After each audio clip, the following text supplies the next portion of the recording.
Kumusta? Monday morning punta ako sa Walmart, pero sabi ko share ko muna yung ginawa ko nung Saturday. Ito yung 2013 Nissan Sentra na ginagamit ko, no?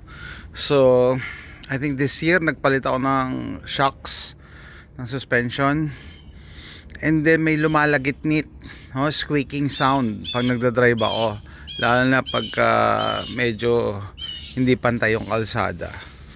Okay, so I was losing my mind kasi hindi ko maisip ano yung lumalagitnit dyan.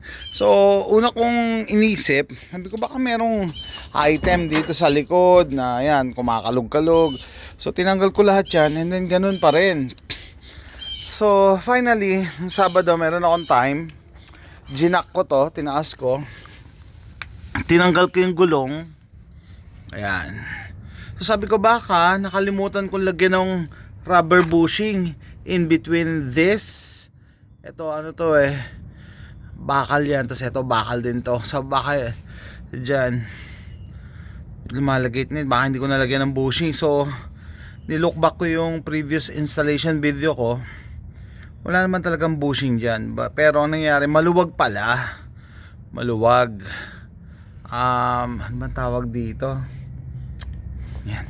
Basta maluwag pala yan. So hindi ko lang siya nahigpitan dito. So eto, ganito yung sa Nissan Sentra, pero malamang ganito rin yung sa ibang kotse.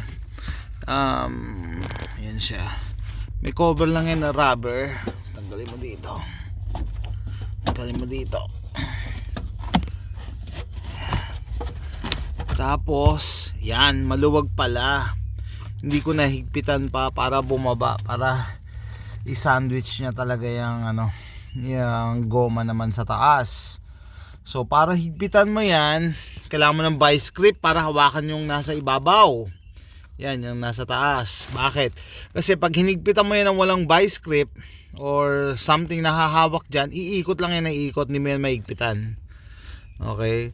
So nung Sabado, hinigpitan ko yan, yung nut bumaba na, humigpit na siya, nawala na yung squeak. Nawala na yung squeak. So minsan ino-overcomplicate natin, sabi baka may sira, baka may kulang na bushing.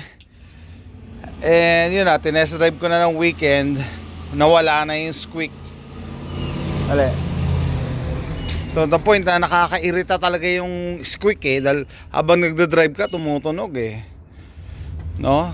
Minsan nga nilalakasan ko na lang yung radyo para matakpan, pero I'm happy to report, magsimula imbestigahan nyo muna yung pinakasimpleng repair muna ang gawin nyo. Higpitan nyo yung rear suspension. So squeaking sound, para matest pa, ginawa ko, tinutulak ko to pababa, nag-i-squeak na siya. Ngayon wala na yung squeak.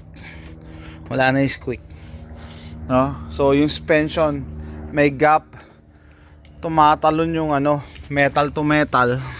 Yan. Ito may gap siya dito, tumatalon, andyan ang gagaling yung ingay yan ng suspension. So ayun guys, so hindi lang Sentra, maski ibang kotse pwede mangyari yung ganon, pag hindi lang nahigpitan yung rear suspension, kasi tumatalon yung, alimutan ko ng tawag doon, sa yung metal part saka yung kanyang metal na